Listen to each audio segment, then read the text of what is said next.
Good Karma Brands radio station. Michael K. is on the radio today, and he ain't afraid to say what he's thinking. It's the Michael K. Show on 880 ESPN Radio. No Michael K. No Michael K. Jake Asman in for Michael, taking you till 3. Hope everyone's having a good day so far. The weather outside coming into the studio today here in Soho is quite fitting if you're a Giants fan watching that disgraceful performance last night. The weather is just as bad today as it was for the Giants' performance last night. That was brutal, and Joe Schoen is expected to speak to the media today at 1:45. That's right. The GM, who the ownership group of the Giants has already said will be leading the search for the next head coach, will speak to the press today at 1:45, and that is because it's the Giants' bye week. It's the last possible week you could have a bye in the NFL, and the Giants have finally hit their bye week. So the good news is, the Giant fan, you don't need to watch your team this week, because why would you want to watch them ever for the remainder of the season after that last night? What a disgrace. And there's so many angles you could start with this game. Well, let's start with the big picture. Joe Schoen speaking today. What's the point? Unless Joe Schoen gets up there 45 minutes from now and says he's resigning as the GM, this press conference should not happen. He should not have a job. I don't like calling for people's jobs, but I'm sorry. Brian Dable's been fired. Shane Bowen's been fired. Who's next? We got to fire the special teams coordinator now after last night? Like, enough is enough. That was a disgrace. That was an embarrassment. Allowing 30 points in the first half? Really? New England's a really good team, but that is unacceptable. Unacceptable. Abdul Carter having to, again, be benched because he can't show up to anything on time? You think that would ever happen if Michael Strahan was on the team? Or O.C. Umenyiora? Or Justin Tuck? Where's the leadership on the Giants? Not just coaches, players. This guy was the third pick in the draft. And you see when he plays how talented and how special he could be. He comes in, he immediately wrecks the game for a couple drives. Not that it mattered. But what a joke. And again, where's the leadership on this team?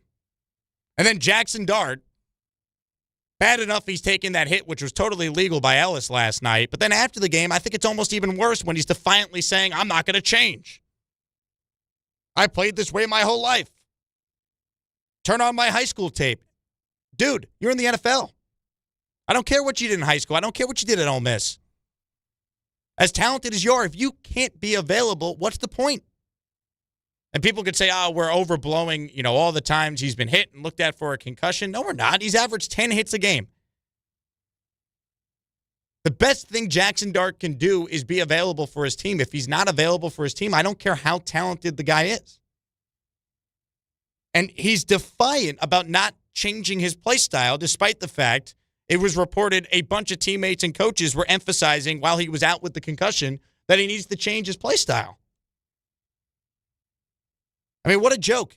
I won't even mention in great detail the Younghoe Koo missed field goal that was reminiscent of Charlie Brown in his heyday. But you have that gaffe. You have a top 3 pick who can't show up to work on time. You have the young quarterback who won't take any steps to try and protect himself from vicious hits. And you have a Giants team that for the second straight year was the first team in the NFL to be eliminated, officially eliminated. But the general manager sticking around? What? On what planet should Joe Schoen be allowed to assist in the selection of the next coach? You fire Shane Bowen after you surrendered 5 double-digit leads this year, including 3 in the fourth quarter.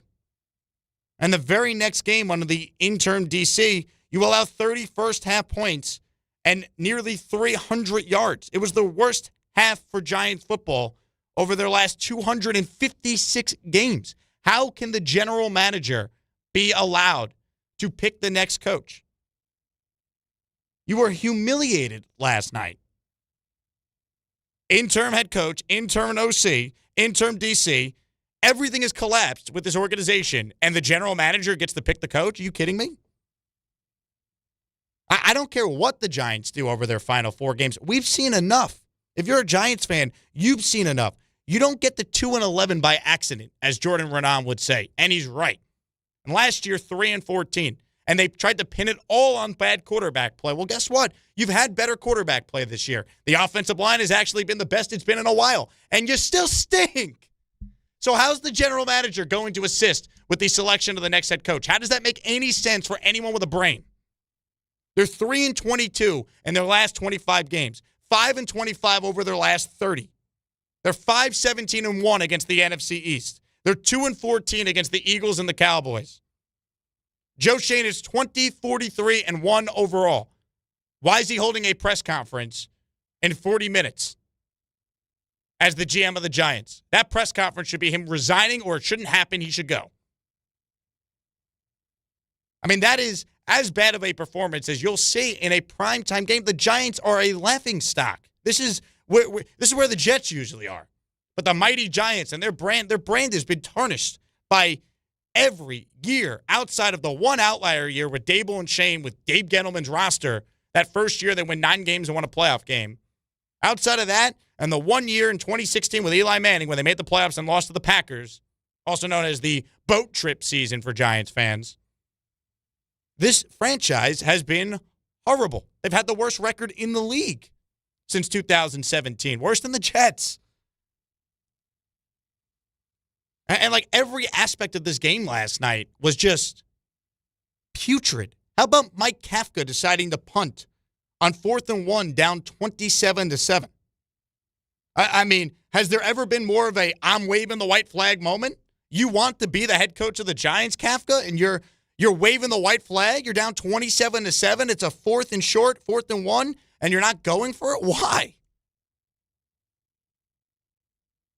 This team is just directionless, and that starts with the GM, and it's amazing to me because the people that try to defend Joe Schoen, I won't name names, but there's some pathetic people that are clearly catching a check from Schoen or the Giants in this town. The argument to keep Joe Schoen is, oh, you modernized the Giants front office. Like he taught the Giants scouts how to use PowerPoint, so that means he's got to be the GM going forward? Would he tell them to get an iPhone so they can have a big group chat on iMessage? I mean, seriously? The results have not improved. In back-to-back seasons, under 2 different head coaches, this team loses 1-possession games. At what point do we say this is a issue that is just beyond blaming only the coach? This is an organizational issue. Who puts the team together? Joe Schoen's responsible for all this. Why does he deserve to be the GM and Brian Dable doesn't? You know, last year, Joe Schoen said they were comfortable losing players like Saquon Barkley and Xavier McKinney because they had these strong replacements they felt like they drafted. Remember that, Giants fans? I know you do. Well, Barkley last year had one of the greatest seasons of all time. It was the reason why the arch rival of the Giants won a championship. And then, oh yeah, Xavier McKinney last year was a first-team All-Pro. And the replacements that the Giants had, have they been better this year? No. Abdul Carter now, right? That was supposed to be like the home run can't miss pick. Did they do an evaluation on Abdul Carter's character? Right, because I checked in with some people that cover Penn State. He missed meetings all the time at Penn State, too. That's why the guy that had the story before anyone else on the Giants beat or anyone nationally is a guy named Richie O'Leary. And Richie covers college football. He used to cover Penn State. So he has sources that told him Abdul Carter would miss meetings at Penn State as well, but he was a freak player, so guess what? He played. James Franklin needed him to play there. So, did the Giants know this? Did they do any research into this? They still took him 3rd overall. Again, Abdul Carter needs to grow up. It's mind-boggling. Again, what is the justification for Joe Schoen to speak today at 1:45? Why? Unless he's resigning, he should not be the Giants general manager anymore. It's enough. It's enough. The Giant fan deserves better. This is a joke. You don't fire one and not the other when they came in together in Dable and Shane's case. You don't. That's what the Jets tried to do multiple times, and look where it's gotten them the last 15 years. They fire Mike Tannenbaum. They retain Rex Ryan. By doing that, you get a worse candidate to be your GM. Are the Giants are going to be able to get top coaches to want to take their job, but they got to work with Joe Schoen? Really? Because he taught the guys in the Giants front office how to use, Microsoft PowerPoint. We got to keep him. He modernized the front office. Please. Go look at the 2023 draft for Joe Schoen and the Giants. How's that draft looking today? Every single player picked in 2023 is a bust. Deonte Banks, John Michael Schmitz, Jalen Hyatt, Eric Gray, Trey Hawkins, Jordan Riley. JMS is the best player of those players I just mentioned. Think about that. He whiffed on every pick. Abdul Carter, major question marks now. And if you want to give Shane credit for making the trade up for Dart, that's fine. But guess what? The Giants' in-house media team published a video of where it is clear that was all Dable saying, this is my guy, I got to get him. And then Shane responds to him saying, hey, we did the research. You believe in him. We got to roll the dice. Clearly setting it up where it's like, if this doesn't work out, hey, this is a Dable pick. This is him. And we know it's a Dable pick because guess why Jaxson Dart started Game 4 when he was supposed to sit for most of the year? When the Giants were leaking stories to people in the media, oh, no, this is Russell Wilson's team now. Dart is developing. And then a week later, after they lose to the Chiefs, who starts against the Chargers? I mean, come on. The idea that Joe Schoen could have a job and Brian Dable does not, they both got to go. It's unacceptable. The Giant fan is too smart to allow this organization to try and tell you that, there's so much talent here and it's all just a coaching problem. Just like it was all a quarterback problem a year ago. You blamed it all on the quarterback, and now what? You're actually getting good quarterback play. Whether it's been Dart or when Jameis is filled in, and it hasn't mattered. You're still losing. Please tell me where all this talent is with the Giants. Enough. Stop telling me about all this talent they have. They don't have it. They don't. There is not all this talent on this team. And even if they had a lot of talent, there's a culture issue clearly. When the third pick in the draft doesn't even bother to show up to meetings on time, but every other player on the team seems to be able to do that just fine.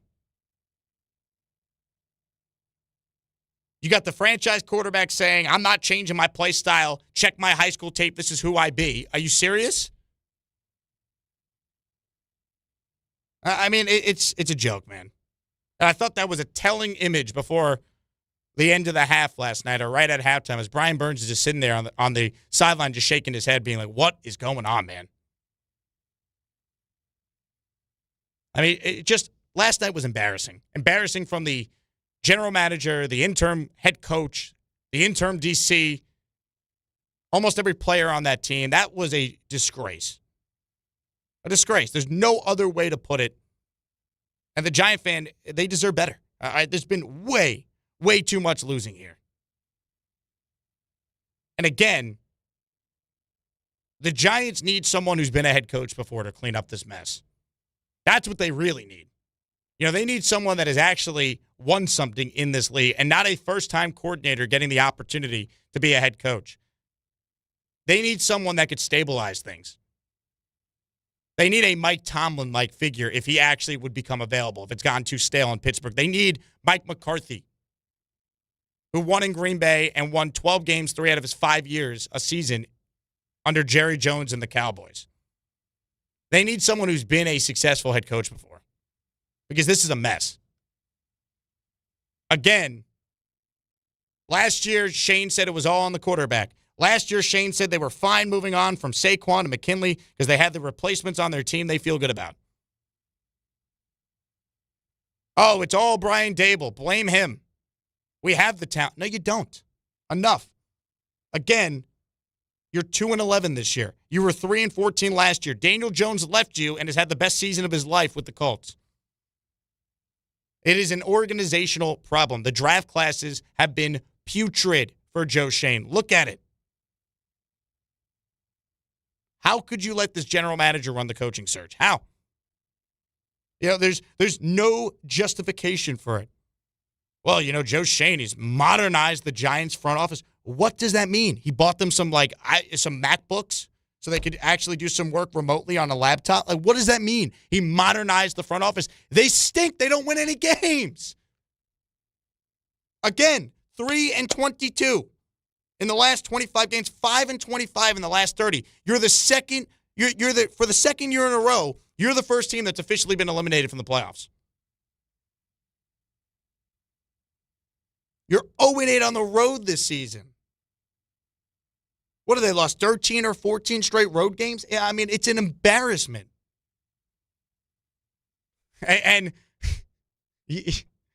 oh my God, it's amazing. It really is. It is amazing that Joe Schoen is still employed today, and apparently we'll speak in 30 minutes. So we will absolutely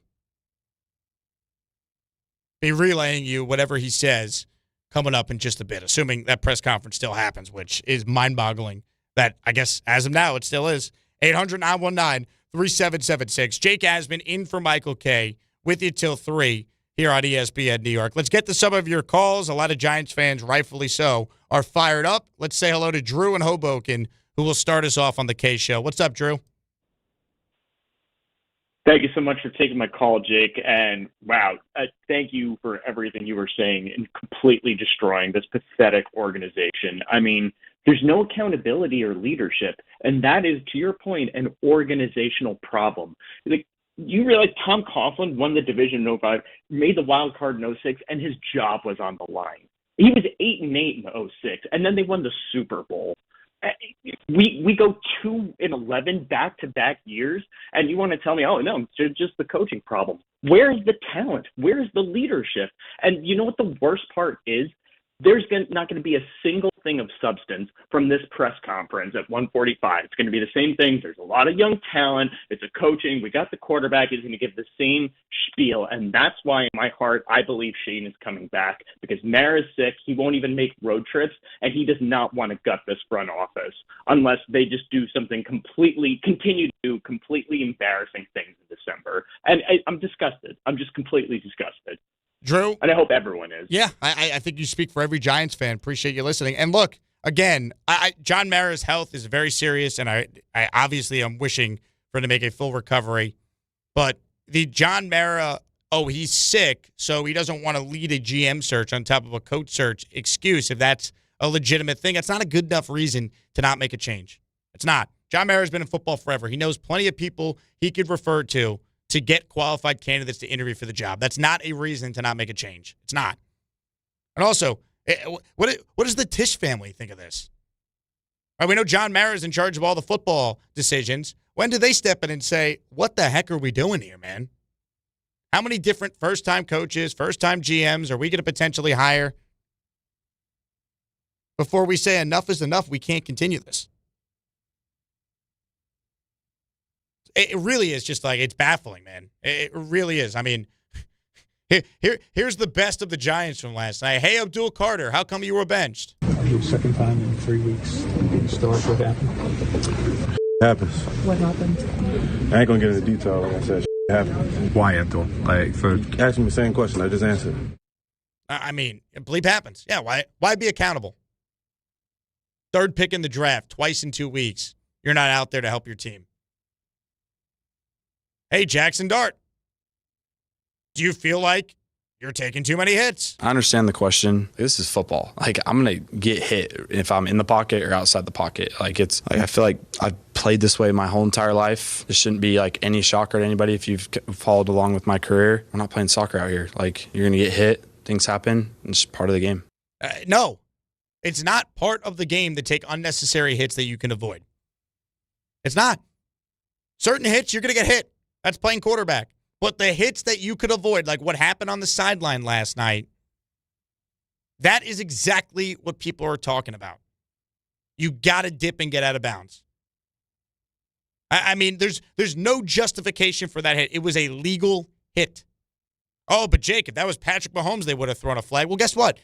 Jaxson Dart's not Patrick Mahomes. He needs to protect himself.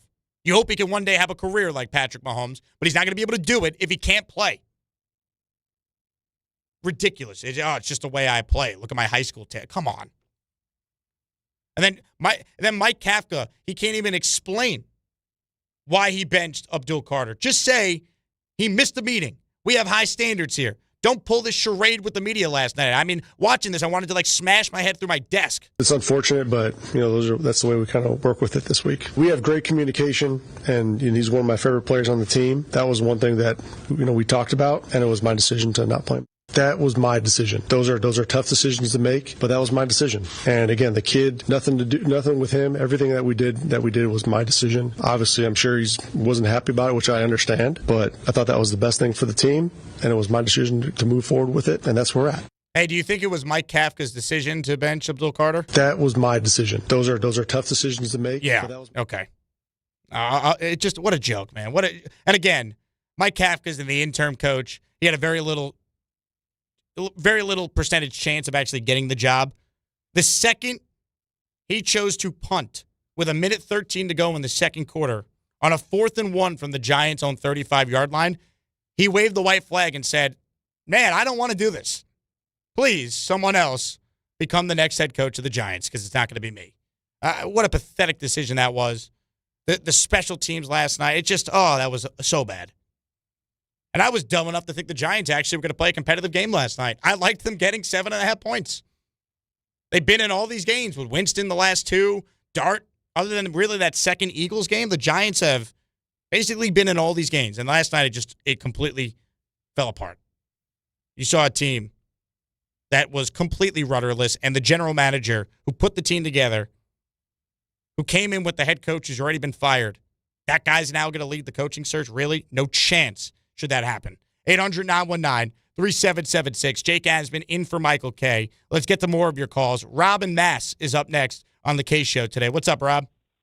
Hey, Jake. Thanks for taking my call. Listen, I grew up in Port Chester, New York. I've been a Giant fan since 1972. I sit behind the poles at Yankee Stadium. I've been in broadcasting for many, many years. I do a show up here at Mass. I'm telling you, Jake, it's the most disgusting game I've ever seen in my life last night as a Giant fan for 54 years. Joe Shane has got to go. And I'm telling you, this is not a GM problem. This is not a coaching problem. This is not a talent problem. This is an ownership problem. Now, listen, you will not meet any finer people in the world than Wellington Mayer and John Mayer and the Mayer family, okay? I grew up passing their house, going to the country club, okay, when I was growing up, passing Harrison and seeing their beautiful home, okay? But this is an ownership problem. Look at the last 4 coaches they've hired. You have to hire somebody with experience, okay? I do not want an assistant. You want to know the guy I want? Okay, Jake? The guy I want is John Gruden, okay? I want a guy who's won a championship, who can be like a guy like Bill Parcells, put the arm around a guy's shoulder when he needs a cuddle and kick a guy's ass when he needs to, okay? And we need to bring back some of the former Giants, whether it's Strahan, LT, any of these guys, Harry Carson, any of the guys. I was at least proud, okay, even though the Giants stunk in 1976 and 1975, at least I could go out there and see a decent defense. I mean, my father went to the championship game, 1957. That's how long the Giants have been in my family, okay? And they screamed defense. That got started to play on the poles at Yankee Stadium. This is embarrassing. You know what we used to do? Stick our tickets underneath the windshields because we wanted to get rid of them. And it's going to really suck if the Dallas Cowboys have somebody to play for, okay, in a couple weeks, and it's entirely Dallas Cowboys fans. Let John Mara look at that a little bit, okay, Jake? I'm fed up. We can't even get a kicker. How is Joe Shane coming back? What's his press conference going? Who's he going to fire out? Kafka, who, by the way, looks like Mr. Spock. If I had to look at Kafka for the entire season, watching him, do a Vulcan net pitch. And by the way, wasn't that a great pusillanimous call the other day, last night, when he goes, "Oh, let's not go for half a yard, Jake. Oh, let's punt the ball away and give the ball back to the Patriots." Like we didn't know the Patriots weren't going to score in the last 45 seconds of the half. Rob, I mean, what a joke. Thank you. I appreciate it. I appreciate the passion, Rob. Let me push back on the Gruden thing. I think there's better guys potentially available than John Gruden, who hasn't coached in the league since 2021 and does come with controversy. Now, he's done an amazing job rebranding himself completely, and I'm a big fan of the content he puts out with Barstool, but he is suing the NFL right now, and I don't know if John Mara is going to go down that path. What he said in the emails is one thing. It's also the fact he's suing the NFL, and I believe in second chances, so it's not even to me necessarily about what he said in those emails that never should have been leaked. I think there's a guy in Mike McCarthy who would make sense, who's also an offensive guy and has had way more success than John Gruden has of late. Again, John Gruden won a Super Bowl. That was in 2002. All right, we're in 2025. Long time ago. It's a different sport. The thing I would mention, though, that I would agree with that you said, getting some former Giants around, Antonio Pierce I was actually with them at the Knick game the other night. I ran into him and Chris Canty at the game. They were in our ESPN suite. Antonio Pierce is the defensive coordinator would make a ton of sense. Bringing in some former Giants, I have no problem with that at all. Because, again, it's easy to blame Abdul Carter, and he definitely should be criticized for being an immature baby and not knowing how to get to a meeting on time. But where's the leadership on this team? This would never happen if Strahan, OC, Tuck, JPP, if these guys were around, Abdul Carter would not be missing meetings. It wouldn't happen. The best teams are the teams whose players police themselves. Where's the leadership on the Giants? Like, if I'm the new regime coming in, I'm trading Dexter Lawrence. I am. How is this happening under his watch? I get 2 first-round picks for Dexter Lawrence. See ya. Goodbye. I think there's a fundamental leadership problem with this Giants team. And I think everyone, besides really the quarterback at this point, you'd consider trading. I mean, it's rotten. And the GM who put the team together is still employed, and at least according to ownership, is, quote, leading the search for the next HC. The justification for that does not exist. It's not real. There's no chance. It's an embarrassment. It really is. 800-919-3776. Jake Asman with you. In for Michael K. We got a lot to do. The Shane press conference is starting at 1:45. I'm going to absolutely unload on some of the asinine comments that former Yankee disgrace Sonny Gray said in his introductory presser with the Red Sox, of all teams. We'll get to that coming up. Plus, Devin Williams, who was one of the worst relievers I've ever seen for most of this past year's Yankee season, is now a Met. So we have that to cover as well. But we will stay with the Giants. A bunch of you are fired up. We'll get back to your calls. A lot to do. Jake Asman in for Michael with you till 3. It's 880 ESPN New York, the ESPN New York app, and you're watching on the ESPN New York YouTube channel. ESPN New York is throwing a holiday party you don't want to miss. Join us Friday, December 12th at your mother's house in Garden City Park. We'll be broadcasting the Michael K. Show live from 1 to 3, followed by Don, Hahn, and Rosenberg from 3 to 7, all while supporting a great cause. Bring a toy to benefit the Garden of Dreams Foundation and help make the season brighter for local kids in need. It's the ESPN New York Holiday Party, Friday, December 12th, brought to you by Spike Day, Security Dodge, Amazon Pickup, and ESPN New York.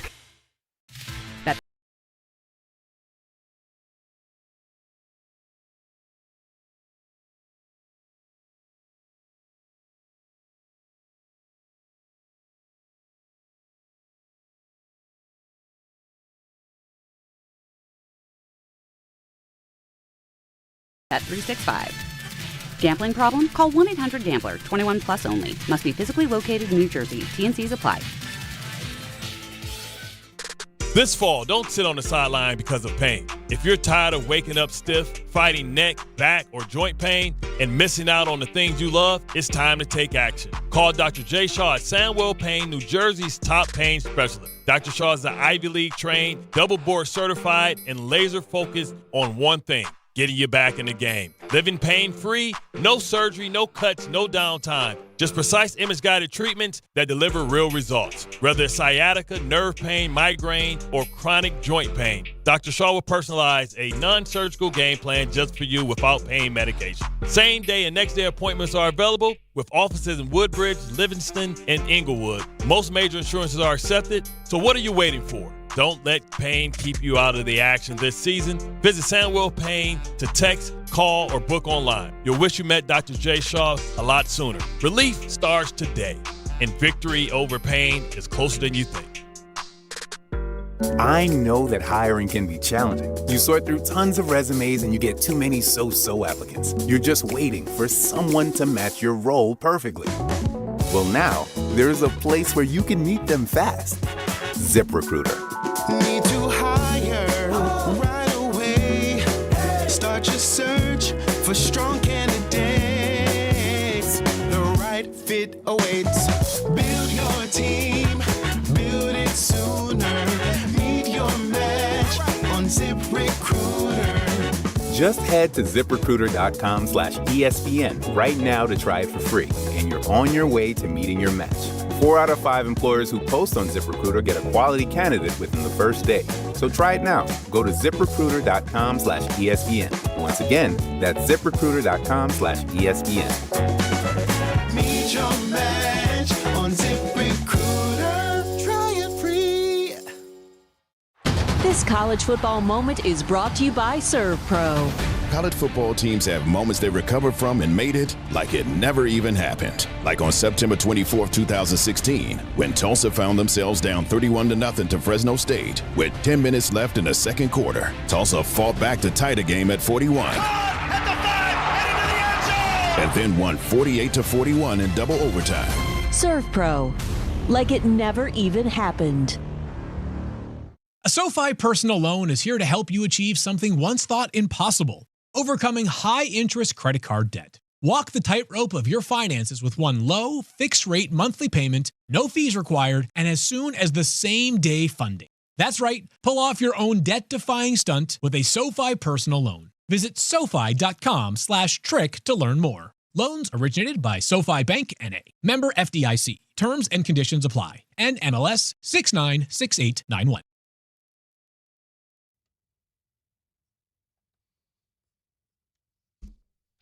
Jake Asman in for Michael K. It's time right now for Game Time, which is brought to you by Tullamore Dew Irish Whiskey, because when it's game time, it's Tully time. 7 p.m., the Rangers hosting the Stars at Madison Square Garden. Coverage begins at 6:30 on 1050 ESPN. Also at 7, the Islanders hosting the Tampa Bay Lightning at UBS Arena. 8 p.m. this evening, the Knicks in Boston to play the Celtics. Coverage begins at 7:30 right here on 880 ESPN. Knicks 3-5 on the road. Let's see if they could get a big-time road win. They've been great at home. They beat the Celtics at home earlier in the season. Let's see if they can get a road win in Boston. Tullamore Dew, the original triple distilled, triple blended, and triple cask matured Irish whiskey. Be sure to grab a Tullamore Dew or try the new Tullamore Dew Honey during today's action. Glasses up to enjoying Tullamore Dew responsibly. I got a text of a video from Jaxson Dart, who's speaking again to reporters at his locker. The Giants are on their bye this upcoming week. So that's why Dart's speaking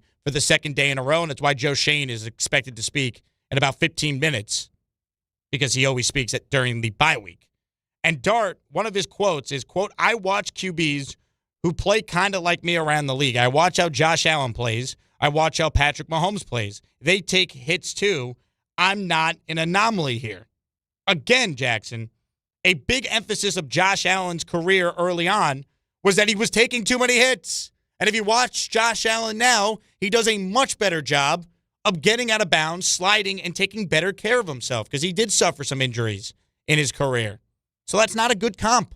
No one's saying you can't play aggressive and you can't go out there and you can't try and make plays with your legs. But there are moments when you don't need to fight for the extra 2 yards, like what you were trying to do last night, and you took a totally legal hit that could have ended your season if you landed on your arm funny, or if you hit your head again and suffered another concussion. Like, that was the magnitude of that hit by Ellis last night on the Patriots. It was unnecessary. You go out of bounds, and you live to see another day. And that play, basically, not that the Giants had any chance of winning last night, as we saw, but that play really started the onslaught, the avalanche, right? That play, instead of a potentially a first down, right? It was ruled he was short. And then the ensuing melee in which you pick up the unsportsmanlike penalty, that set the wheels in motion for the Giants' collapse to really get underway when that play happened. It's just dumb. And a good job by New England not committing a penalty in that brawl. So there'd be offsetting penalties. Right, at that point in the game, it was 10-0 with 4 minutes to go in the first quarter. It very quickly became 17-0 because what happened? The Giants punted the ball right back. And then Marcus Jones took it to the house. Game over. Terrible. Absolutely terrible. We will continue our show right now. It's time right now for the Big Blue Report, which is brought to you by Bet365. Jake Asman in for Michael K. No, Michael K. We are with you till 3. Let's get to your calls, and let's say hello to Charles in New Jersey, who's first up this segment. Hello, Charles. Hey, Jake. How are you, buddy? Hello, Chuck. What's going on? Look, the Giants, if you thought the Jets were a horribly run organization, the Giants aren't really that much better. The Maras have done a terrible job owning the Giants in recent years. I know John Mara is going through cancer. I hope he recovers, but they've done a terrible job running things almost this past decade or so. I mean, starting with the decline of the Tom Coughlin era, I still think the Giants as an organization did Tom Coughlin dirty. I think, the way the Giants are being led as a football team is not very good. The fact that they don't really have good enough leadership like they used to when they had Tom Coughlin as their head coach and Eli as their quarterback, that's saying something. So I know last night was a debacle for the Giants. How Younghoe Koo missed that field goal, how he missed the ball is beyond me. So it is what it is, Jake. So from the Giants, if I really want to get back to legitimacy, I would hire a coach with experience, someone like either a Mark McCarthy or a John Gruden. I wouldn't go after Robert Saleh. Rumor has it that the Giants are eyeing Robert Saleh. I wouldn't go after him. Hold on a second, Joe. I appreciate the call. Robert Saleh, stop it. Stop it. Robert Saleh, if he's ever a head coach again, needs to go somewhere where the New York media can't eat him alive again. No way, Robert Saleh. McCarthy, I'll give you. Gruden, I think there's a lot of baggage. He's suing the league. It's complicated. I'm not necessarily against Gruden, but I would need to have a better idea on how that would look. But again, you brought up something that I think has been a huge issue for the Giants, and it has been jet-like at times, too, for them. Right? John Mara, now, this is the third time that he has fired the head coach without the GM also being fired. Go back to 2015. Coughlin fired, Jerry Reese retained. Reese and then McAdoo fired in 2017. Fires Pat Shurmur after 2019, retains Dave Gettleman. Gettleman and Joe Judge fired after 2021. Dable fired earlier this year. As of now, the GM, Joe Schoen, is tasked with leading the search for the next head coach. Make it make sense. It doesn't. That's the problem. Mike in the Bronx, up next on the Michael K. Show with Jake Asman in for Michael. What's up, Mike? Hey, how are you, Jake? I'm good, Mike. What do you got for us? I really enjoy your content. I watch on YouTube a lot, and but I am a Giants fan. If I've been calling for either McCarthy or maybe even the Steelers coach if that happens, because I was leaning towards that, but last night just shows you last night doesn't happen if you're practiced like an NFL team or if you have NFL standards. That game shows it has to be just rotting in there, and you bring in I know you're a big Jets fan. Look what happened with Todd Bowles. He's a decent coach, but he just doesn't mean he could clean up a big mess. He comes in to a Super Bowl winning team. He could do a good job. Not all situations are the same.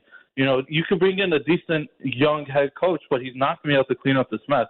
You're much better off doing similar what the Knicks did, is get someone to clean up the mess. And if you don't think he could win a championship, so then fire him like they did to Tom Thibodeau and say, okay, now we got a clean ship. Now it's much easier for you to get a young head coach to come in here, and you're much more advantaged. And just one more point, I hear on your show a lot of times Jets fans saying lose every game. It doesn't look like the Jets. If you want to lose every game, you're going to have to sit and look at the Giants. You can't have it both ways. Say, I wanted them to compete like the Jets, but lose like the Giants. If you lose every game, it looks like the Giants, not like the Jets. Thank you so much. Mike, great point. And again, I think the Giants are an example of, lose and get the quarterback and it will all be figured out. Well, now you have the quarterback and you're still losing. If you don't have the infrastructure in place, it really doesn't matter who your quarterback is. They're not going to be able to overcome dysfunction. I thought Dart actually played pretty well last night. It was not on him. But again, in the past, Shane has blamed the lack of a quarterback. Now they have the quarterback, they're still not winning. Or they blame the offensive line. Oh, the O-line injuries. I mean, Andrew Thomas has been great since he's been back. The O-line's been stable. What's the excuse? They need to clean house, start over. You don't have a terrible foundation, and your job is not an unattractive one if it's a clean break. I question how attractive the job is if you allow Joe Schoen to be picking the coach and make the draft picks. His drafts have been terrible. Oh, he drafted Malik Neighbors. Anyone could have drafted Malik Neighbors. Anyone. Go look at his entire 2023 draft. They stink. All of them. The only player, the best of that draft class is the center who Giants fans can't stand. JMS. I don't even need to bring up Evan Neal. I mean, come on. Kayvon Thibodeau. He's been good. Has he been, top 5 worthy in the draft? I don't think so. I don't think he has. I mean, seriously. Oh, he drafted Tyrone Tracy in the 5th round. Great. What can you point to that Joe Schoen has done where you're like, yep, I definitively need him back as my general manager? You want to say he made the Brian Burns deal and it was a great move? Sure. Give him credit for that. What else? What else? Big moves. You can't even just say it's Dart because it's so clear that Dart was all Brian Dable saying, that's my guy, I need to have him, and Shane allowing him to pick his quarterback. He orchestrated the trade. That's not enough for me to keep the general manager. It's not. And again, the Giants have done this. It's the 3rd time under John Mara where they fired the coach and not the general manager. And it has not worked out any of these times. And why would we expect it to be any different now? What have we seen? Like there was like a whole article in the New York Post about what Joe Schoen has done to revitalize the Giants' infrastructure. They're a modern front office now. It's like great. He installed better Wi-Fi. He bought them some computers. He taught them how to do a PowerPoint. Like it's a joke.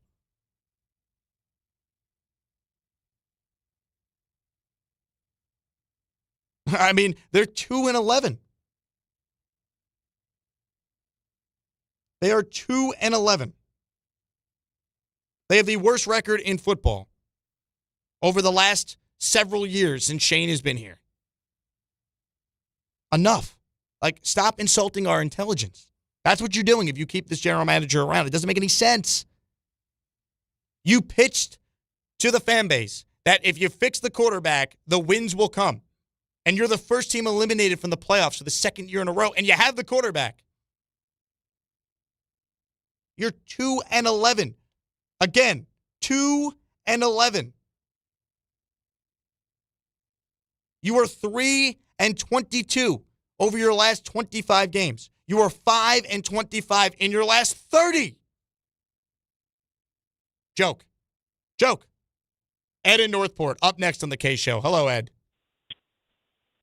Hey, good afternoon, Jake. How you doing today? What's up, Ed? I'm fantastic. You sounded. I'm a 13th-time, long time, as always. I am a Jet fan, but I want to bring up 2 points about the Giants and get your opinion on them. I know you and a lot of other people have gone back and forth about sitting Dart, starting Dart. Maybe bench him for the rest of the year. Just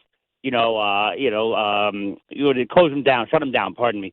My thought is the kid's not sliding. He's not making the right plays. He's putting himself on the line, and he's already had a head injury. You remember years ago the Mets had to shut down Jose Reyes to teach him how to run? It may not be a bad idea to get this kid. You don't want this kid getting another head injury in a season, and then that could really screw up his whole career. And then the second point is that Abdul Carter, he is more and more like Vernon Golston by the minute. All the talent of the world. I get the one mistake, but supposedly that's been going on for a long time. Now it's happening again. I mean, what are the odds that he's an incredible bust, just like Golston? As always, great show. Let's go Islanders, and I'll talk to you soon, Jake. Thank you. Ed, you got it. Look, I don't know if you could give up on Abdul Carter, but he's got to grow up fast because he has not had a good year, right? Until last night, he didn't have a full sack this season. He is incredibly immature. And where is the leadership on the Giants? Because I keep coming back to that. Hey, Abdul Carter, want to show some accountability and explain why you were benched? Your 2nd time in 3 weeks being started. What happened? Happens. What happened? I ain't gonna get into detail. Like I said, happens. Why, Abdul? Ask me the same question. I just answered. Here's Abdul Carter being asked about teammates saying he needs to grow up. I take it. The guys who say that is guys I look up to, guys I respect. So if they say something like that, I'm going to look at myself first, like, all right, what am I doing? How can I get better? And prove to them that I can earn their respect and, like I said, grow up and be what I'm supposed to be. Like, come on, man. Grow up. Grow up. 800-919-3776. More on the Giants as we go. The Shane presser about to start, so we will certainly monitor what he says. We got some baseball still to get into. Devin Williams is a Met. Sonny Gray hated being on the Yankees. The feeling is mutual, Sonny Gray. We will get to all that and more. Jake Asman in for Michael K. We're coming right back. 800-919-3776, the number if you want in on the conversation. More to come. It's the Michael K. Show on 880 ESPN New York, the ESPN New York app, and the ESPN New York YouTube channel. Tuesday with Don, Hahn, and Rosenberg. The show's live from the NHL store at Manhattan West Plaza. Mark Messier stops by to discuss his new Game 7 merch line. Don, Hahn, and Rosenberg today at 3 on ESPN New York and streaming live on YouTube. FanDuel is the #1 sportsbook for same-game parlays. From points and rebounds to threes and assists, FanDuel is the best place to combine your favorite picks into a same-game parlay or track every stat live all in one easy-to-use app.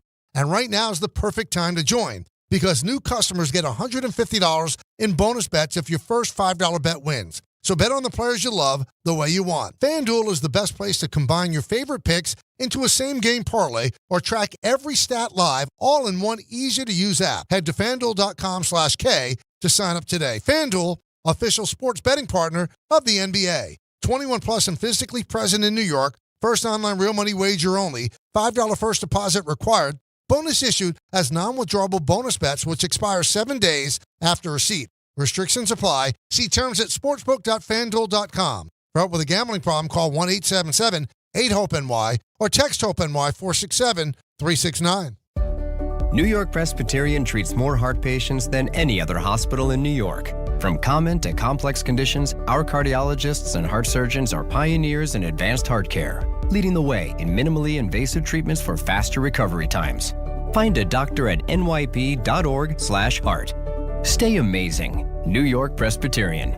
New York Presbyterian Hospital based on U.S. News and World Report 2025 to 2026 Cardiology, Heart, and Vascular Surgery Rankings. With Target, gifting has never been easier. This Saturday and Sunday, Target gift cards are 10% off with Target Circle.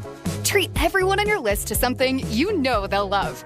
Gift cards for the trendsetters, the techies, the fashionistas, the foodies, and even yourself. The perfect time to save is now. This deal is a yearly fave, so hurry. Get more gifting for your buck and save 10% on Target gift cards with Target Circle for 2 days only. Only at Target. Restrictions apply. On the job, every minute counts. That's why Lowe's now has ProBlock Quick Dry Primer, expertly manufactured by Sherwin-Williams. Engineered for pros to dry fast and go on smooth for virtually flawless results that keep your job moving. It's available in oil and water-based, and getting it is easy. Order online by 2 p.m. and get free same-day delivery right to your job site. Lowe's, we help, you save. Orders placed after 2 p.m. will be delivered next day. Valid in select zip codes. Subject to driver availability. More terms apply. ESPN New York is throwing a holiday party you don't want to miss. Join us Friday, December 12th at your mother's house in Garden City Park. We'll be broadcasting the Michael K. Show live from 1 to 3, followed by Don, Hahn, and Rosenberg from 3 to 7, all while supporting a great cause. Bring a toy to benefit the Garden of Dreams Foundation and help make the season brighter for local kids in need. It's the ESPN New York Holiday Party, Friday, December 12th, brought to you by Spiked Aid, Security Dodge, Amazon Pickup, and ESPN New York.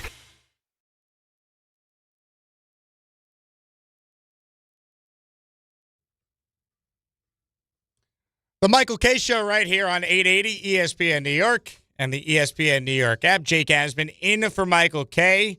Hey, hockey fans and holiday shoppers, join Don, Hahn, and Rosenberg live from the NHL shop in Manhattan West Plaza, a block from the Garden, today from 3 to 7. That's right. A little rainy outside, but you'll be indoors enjoying the NHL shop. Watch the show today. Hang out with the guys. We'll be talking all things hockey and joined on site by the legendary Mark Messier. It's all powered by Game 7 apparel and headwear as they launch their new assortment in the NHL shop NYC. Don't miss Don, Hahn, Rosenberg live today from the NHL shop in Manhattan. 800-919-3776. Joe Shane expected to speak in just a bit. So we will see in a moment what exactly he's going to say. I have the Giants YouTube channel up where they're streaming this thing, and every single comment from Giants fans is fire Joe Shane. So things are going swimmingly, as you would expect, for this bye-week presser. What a time to have the bye week, right? After that debacle last night. Now, Jaxson Dart spoke again today. I read you some of his quotes in the last segment. Here's the audio of it. Here's Dart doubling down on the idea that he needs to change his playing style. There's a time and place for things. I mean, I watch quarterbacks who play kind of like me around the league. I watch, how Josh Allen plays. I watch how Patrick Mahomes plays. They take hits too, so I'm not an anomaly here. Again, where's the Giants' PR in all this? Where's Mike Kafka in this? Like, does anyone say to Jaxson Dart, here's how you answer the question? I should not have taken that hit. I want to remain aggressive, and I understand I need to always do a good job protecting myself when those opportunities exist for me to take care of myself. Whatever version of that. Just, Mahomes and Allen, I watch them play, and they take hits too. There was a whole issue in Buffalo for years about Josh Allen taking too many hits and needing to adjust his playing style. And you know what he did? And Josh Allen has actually talked about that. How he didn't need to fight for every yard. He needed to get out of bounds more. And that's all we're saying. Dart has every right to use his legs and make plays and be aggressive and play with that mentality. It's not a bad thing, but it's like you have to balance that and not trying to stick your shoulder down to gain an extra 2 yards. And this was the thing that John Gruden was warning him about in the Gruden QB camp in the offseason before he was even drafted. Gruden showed a bunch of plays where he took unnecessary hits at Ole Miss and said, what are you doing here? And Dart said, well, I have a rule. Every time I'm hit, I try to get +2. And John Gruden said to him, +2. And he said, gain an extra 2 yards. And John's like, that's the last time you're supposed to be doing that. Well, obviously that didn't get through then, and nothing anyone has said the Dart has gotten through. And it's just risky. Every quarterback obviously takes hits. That's the nature of the position. We're talking about the ones that you can avoid. Here's more from Dart on the big hit last night from Ellis. Oh, it was a good hit. Good hit. I appreciate my guys having my back. That's just something that I know they do for me, and I do the same thing for them. Well, here's the problem with that, right? Yes, good they have your back. It cost you a huge, huge first down potentially in the game. Right? Instead of offsetting penalties, the only team that was penalized were the Giants. And they're down 10-0 with 4 minutes to go in the first quarter, having to punt the ball back to New England, and then the rest is history. It's just such a bad look, and it's unnecessary. And again, the franchise just feels completely void of leadership. It really does.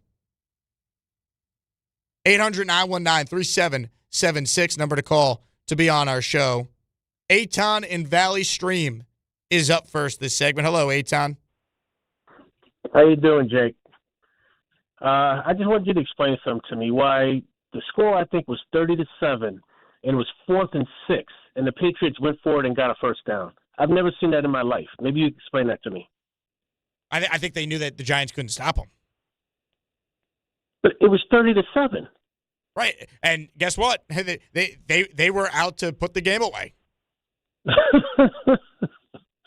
That's insane. Yeah, I mean, look, it seemed like they had something personal. I don't know. It's the whole game. The hit on the kick returner, the hit on Dart. It seemed like that game was personal. I don't know why. It just seemed that way, especially with the 4th and 6.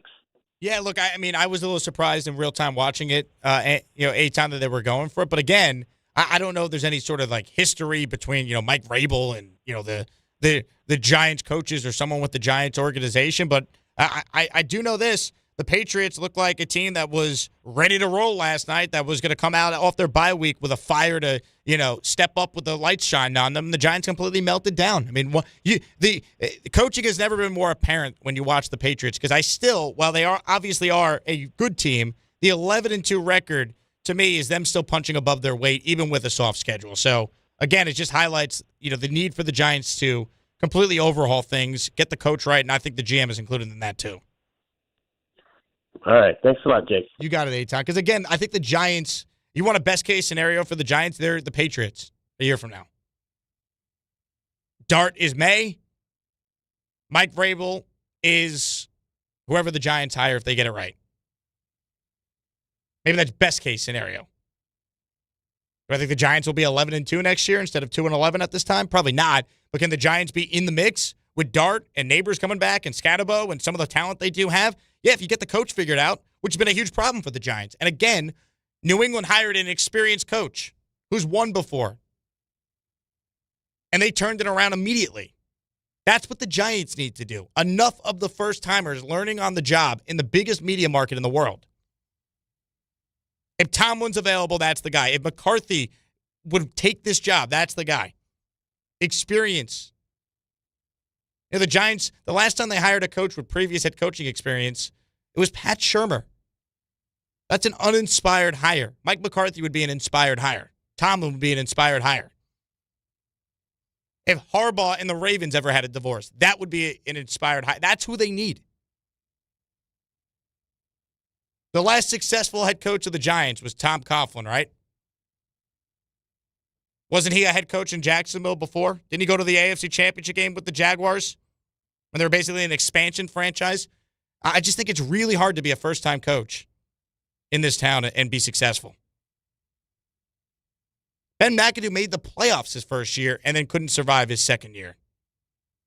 The last time the Jets had sustained success, you could point to Rex, and then before that, you got to go all the way back. Probably the Jets' success, you could say, and they're kind of their turnaround in the 2000s where they made the playoffs 6 times. It's when they hired Bill Parcells. They kind of rode that wave through the 2000s before it all started to fall apart. I mean, the Giants have been bad for a long time now. I think they need someone with experience. Someone who could lay the foundation. We had a caller earlier who said it perfectly. The Giants need their Tom Thibodeau. Maybe if you hired Mike McCarthy, he wouldn't be a guy that gets you to a Super Bowl, but can he get you out of the hell that you've been in? Can you hire a good coaching staff? Can he set you up to be competitive year over year where you're not for the second straight season eliminated before every other team in the league? They're 2-11, man. And the general manager should not be able to survive that. Dave in Westchester up next. Hello, Dave.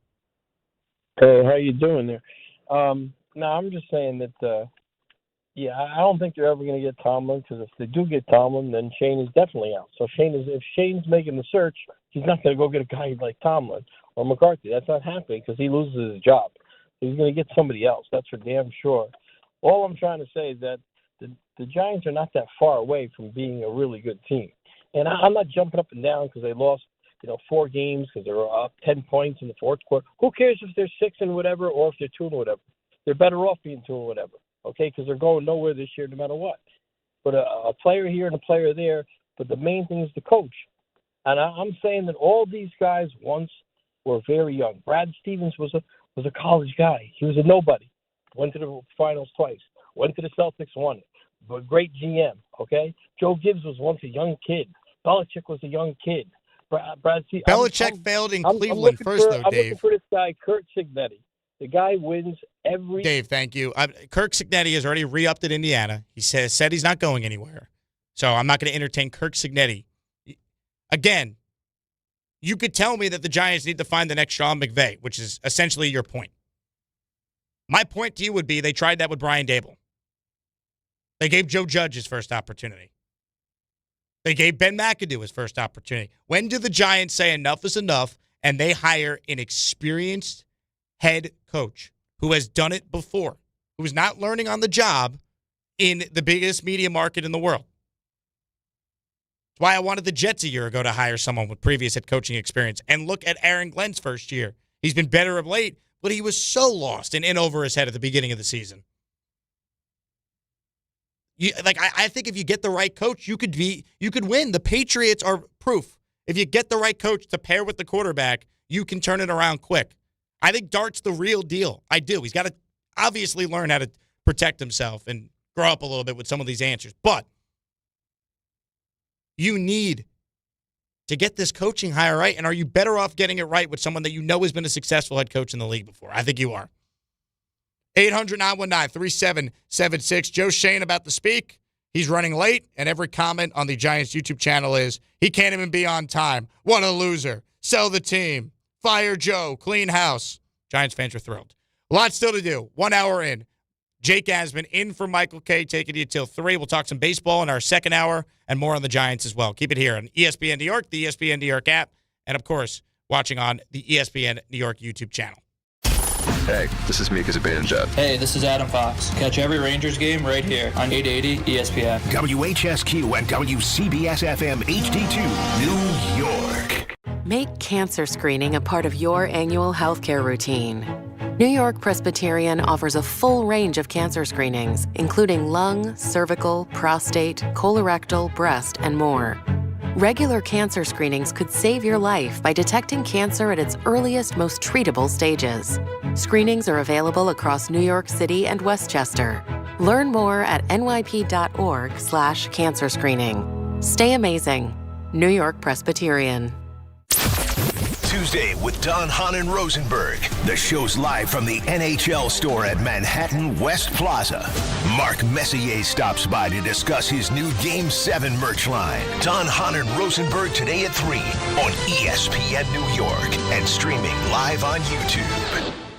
The holidays are here, and Amazon Pickup is your MVP of package pickup. Need that perfect gift like a brand new jersey for the big game? With Amazon Pickup, you can grab your order from secure Amazon lockers or counters near you on your schedule at no extra cost. It's fast, it's easy, and it keeps your holiday surprises tucked safely away. So whether you're running from work or heading to the holiday party, Amazon Pickup makes holiday shopping worry-free. Find your nearest Amazon Pickup location at amazon.com/pickupmvp. That's amazon.com/pickupmvp.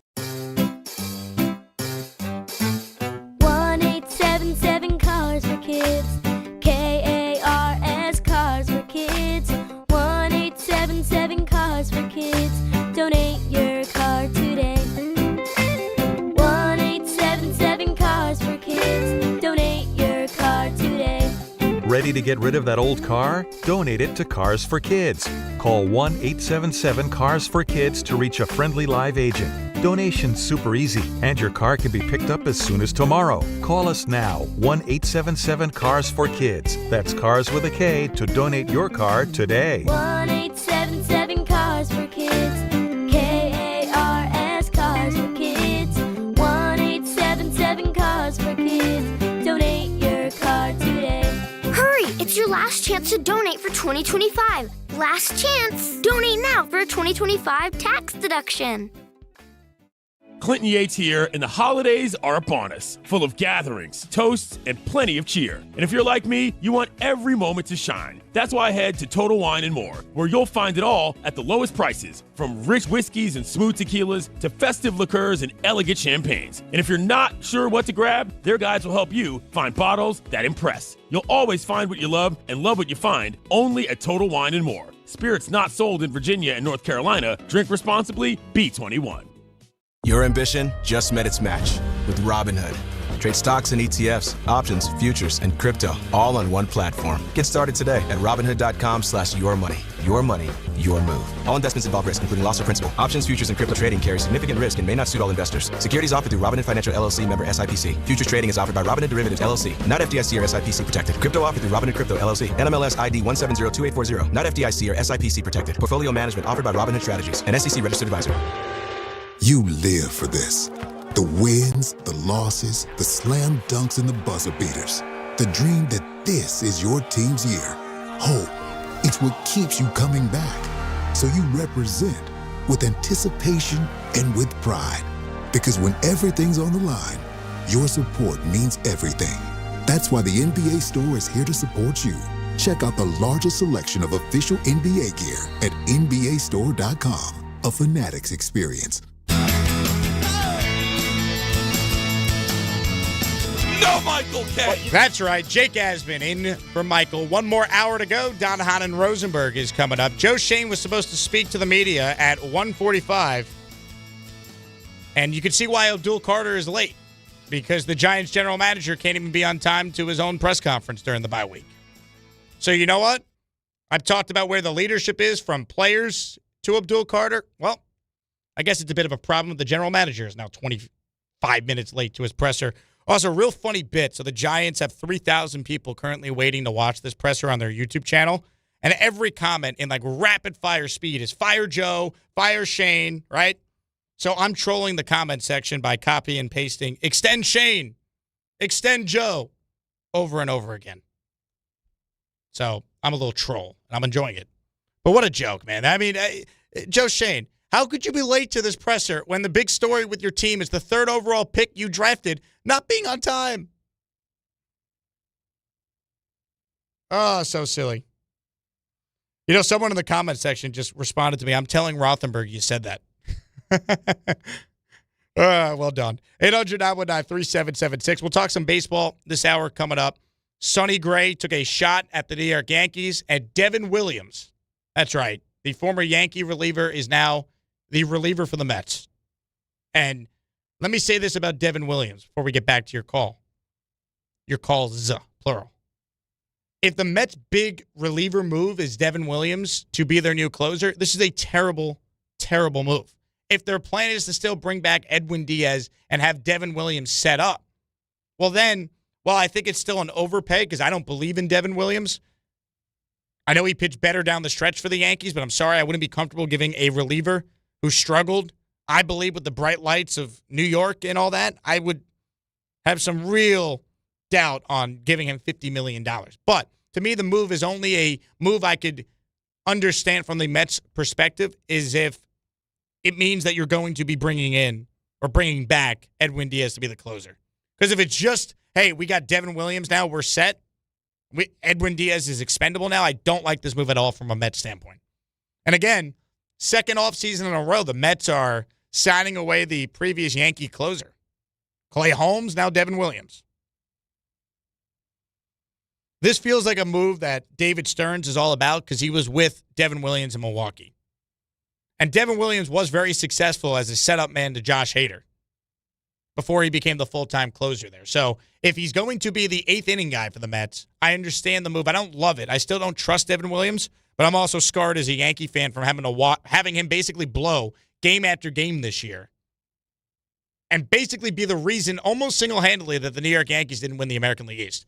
If Devin Williams blew, let's say, 4 less games, the Yankees would have won the division going away. Like, you could just look at his games, his blown saves, and directly attribute that to the Yankees blowing the division. They had the same amount of wins as the Blue Jays. They lost on tiebreakers because Toronto kicked their rear end head-to-head. But again, this to me is only a move I can understand from a Mets standpoint if it means that they're going to bring back Edwin Diaz. But again, is re-signing Edwin Diaz to a contract that's going to probably pay him $20 million a year, $100 million overall, is that smart? Now, the Mets have more money than God, so if that's the move they want to make, fine. But this can't be, a move to kind of pinch pennies in a sense. Like, oh, we're going to bring in Devin Williams. We think we're getting him at a better rate than Edwin Diaz because Diaz is coming off a great season. Williams is not, but we know he's been great. Let's sign him, save money, and then we could take that money and spend it elsewhere. But that would be like a small market approach for a Mets team who has the richest owner in sports, who's only going to get even more rich in 5 years when this casino next to Citi Field finally opens. So money should not ever be a problem, as we know, for the Mets. Let me say this about Devin Williams from a Yankee standpoint. Good riddance, dude. Seriously. I mean, good riddance. Seriously. Can the Yankees now eradicate the facial hair policy going away and bring it back? Does this mean the Yankees could go back to the old facial hair policy and start looking like the Yankees again? Because this guy's basically the reason why the facial hair policy changed, and then he went out there and sucked for most of the year. I mean, Devin Williams' legacy is going to be known for being the guy that got the Yankees to change the facial hair policy, then leave and go to the Mets in the next offseason. And again, he did pitch a lot better in the playoffs. I can't knock him for that. But you knew the Yankees weren't going to bring him back. And $50 million for a guy who I don't know if he actually can handle pitching in New York, that'd be a bit of a concern for me. But if he's the setup guy, fine. He cannot be the closer. The Mets still need to make sure Edwin Diaz is brought back. 800-919-3776. The Giants presser has not started yet, which means Jordan Renan, who was supposed to join us, will not actually be joining us because we're not going to have any time. Because our show is going to be over by the time seemingly the Shane press conference actually starts at this rate. Again, now you know why Abdul Carter has been late. The GM can't even be on time to his own press conference. 800-919-3776. Back to your calls we go. Jake Asman in for Michael K. If you want to tweet the show, you can tweet me on X at Jake Asman. We'll read some of your responses on the air. Let's say hello to Richard in Jacksonville, who's first up this hour. Richard, you're on with Jake. What's going on? What up, Jake? How you doing? I'm doing well, Richard. What do you got for us? The Joe Shane thing. Do you remember when there was the Hard Knocks, the off-season version, and it was like a glimpse into the Giants and that whole scary thing with Saquon? Do you remember that? Yeah, I watched every episode. Absolutely.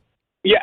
So, like, watching him was so obvious that homeboy is playing checkers. Like, he did not have an original thought in that entire show. And the way he was treating Barkley, like they could replace him with Devin Singletary, that was terrifying to me. And I really think that the way they ushered Daniel Jones, who didn't deserve it either, just like Barkley, out the door, that both operated behind the most criminal offensive line in the history of history. And I think the players on that team watched the way those two guys were treated, and I don't think they're playing that hard for Joe Shane. I just don't think there's any spirit there at all. I was at the game against the Packers. That was incredibly depressing. I mean, it's bad right now. It is as bad as I have ever seen it. And I think unless you get rid of Joe Shane, none of these things matter. All fair, Richard. Great call. Because, again, at the end of the day, we could say, well, the Giants have these leads. They just can't actually finish. Oh, blame the coaching. But a year ago, it was blame the quarterback. Like, at what point do we blame the GM who puts the team together? Seriously. Like, when you're this bad for this prolonged stretch, it's everything. You don't go 3-14 last year by accident, and they're 2-11 this year with a quarterback, with a healthy Andrew Thomas since he's been back. I mean, come on. You have an interim coach, an interim OC, an interim DC. When does the GM be held responsible when he's the one who brought in the head coach? They're 3-22 in their last 25. They're 5-25 in their last 30. They're 20-43-1. You cannot allow this general manager to run the coaching search. You're not going to be able to get the best candidates. If I was a top candidate, I don't care how much I like Jaxson Dart. I wouldn't want Joe Shane picking my players. Look at his drafts. Again, the 2022 draft class. Evan Neal, how we doing? Not to mention some of the other busts in that class, but the 2023 class is atrocious. It's not good enough. And if the Giants accept it, they're part of the problem here. They no longer have this high standard that they're supposed to have, the Giant way. There's no such thing if this general manager is retained. There isn't. The 2023 draft class, Deonte Banks, John Michael Schmitz, Jalen Hyatt, Eric Gray, Trey Hawkins, Jordan Riley. What are we doing? JMS is the best player from that class. He's not any good. Giants fans can't stand him.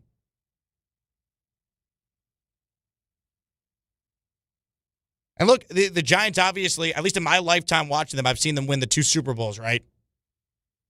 But I got a tweet from a Giants fan who's 19 years old. He's like, the Giants haven't been relevant in my life since I was 4. There's like an entire generation of Giants fans growing up now that actually doesn't remember the championships with Eli Manning. Think about it. You start getting into sports when you're what? 8, 9, 10, 11 years old. You start really to get into it and be invested and pick your team and watch all the games. You don't remember the second Super Bowl. You don't remember the 2007 Super Bowl. Matthew Schaefer was the first pick in the NHL draft by the Islanders. He was born in 2007. He doesn't remember the Giants and Coughlin and Eli Manning and Antonio Pierce and Strahan and Plaxico Burress going into, Arizona and Glendale and beating the undefeated Pats. They don't remember that. There is an entire generation of Giants fans now that doesn't remember those Super Bowl teams. That's how bad it's been for a while. It's similar to the Jets. Now, the Jets don't have the Super Bowls, but the Jets have the longest playoff drought in sports. I mean, New York football in this town has just been an unmitigated disaster. The Giants at least gave you a blip in 2016 and in 2021, or 2022, excuse me, when they were a playoff team. But it's been a joke forever now. It really has been. More calls. Steve in Pearl River is up next on the Michael K. Show. with Jake Asman in for Michael. What's up, Steve? So, Jake, I want to address something that you brought up. I have a friend who is a massive Met fan who for years has either had full or partial seasons. And his theory is that Steve Cohen, his side hustle is the Mets, and he bought the Mets so he could get that casino in. That's his theory, all right? And when he said it, when he said it to me, because he's such a, orange and blue, and when I look at him, I see those colors. That's how big a Met. Anyway, so that's one thing. And this, you know what, John Mara, I wish him all the best. But let's go back to the press conference where he either fired McAdoo or he addressed the Geno Smith for Eli for one game. And there's audio, and I'll never forget John Maris said that he was surprised by the ferocity of the backlash of the fans over that decision. And I said right there, this guy is detached. This guy has no idea what's going on. And if you walk into that stadium, all right, it is built.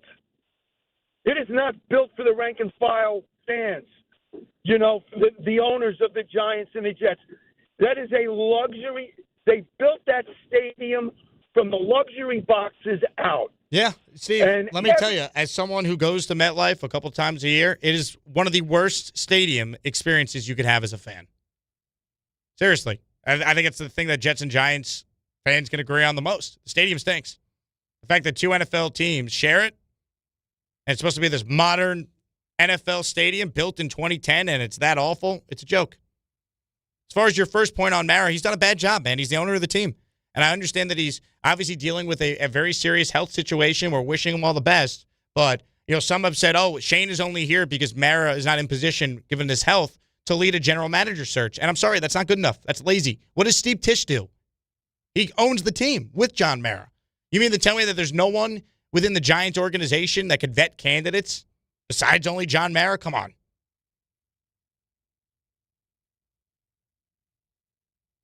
John Mara's done a bad job. There's no other way around it. And again, it's why I think if you want to give yourself the best chance to stabilize your organization and get back to respectability, Mike McCarthy would make a ton of sense. Mike Tomlin. Harbaugh. If any of these guys are available, we know McCarthy is. A coach with previous head coaching experience. The Giants should be what the Patriots are a year from now. Maybe not the one seed in the conference, but with a quarterback and some existing talent and the right coach, you could turn it around quick in the NFL. It doesn't take years.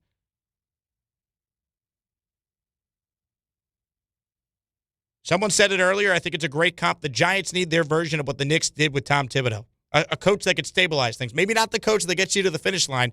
You can't worry about getting to the top of the mountain when you're in the Earth's core right now. It feels like I'm talking about the Jets and their search this past offseason, but the Giants are in the same spot. And the Giants have become the Jets in that they fire the coach but retain the GM, which is something the Jets have done. And it didn't work. And John Mara has now done this 3 times since Tom Coughlin was fired. 800-919-3776. Jake Asman in for Michael K. More to talk about here. Let's get to more of your calls. We took a call from a Richard already on the show today. And now, double the Richard. Richard in Manhattan is next. Hello, Richard. Jake, here's my problem. Why didn't the Giants learn from the Jets' mistake? Firing Saleh in the middle of the season, you're creating chaos. At least with Dable, they were watchable. I mean, I felt bad. I felt sorry they kept losing those games.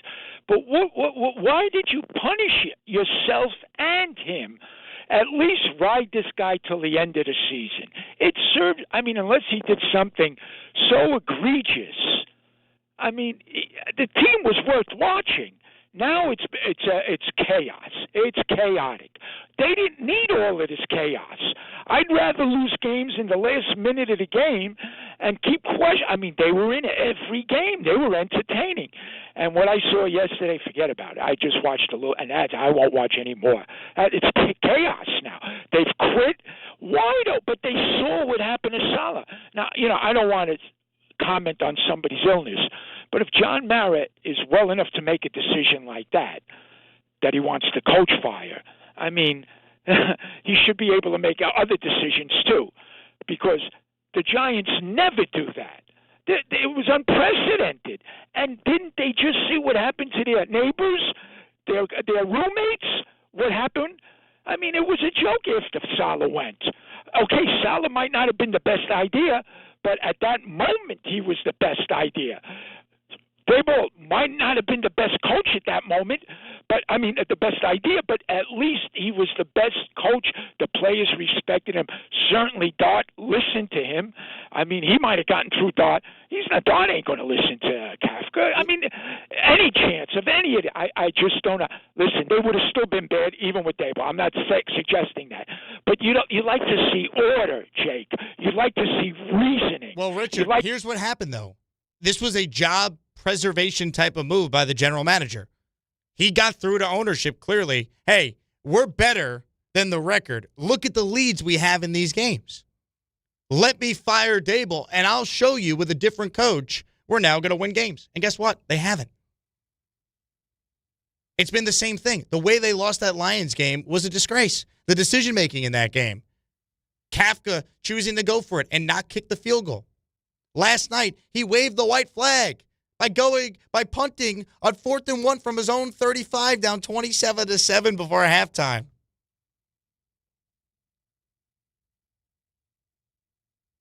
Dumb for the Giants to give Joe Schoen the opportunity to save his job.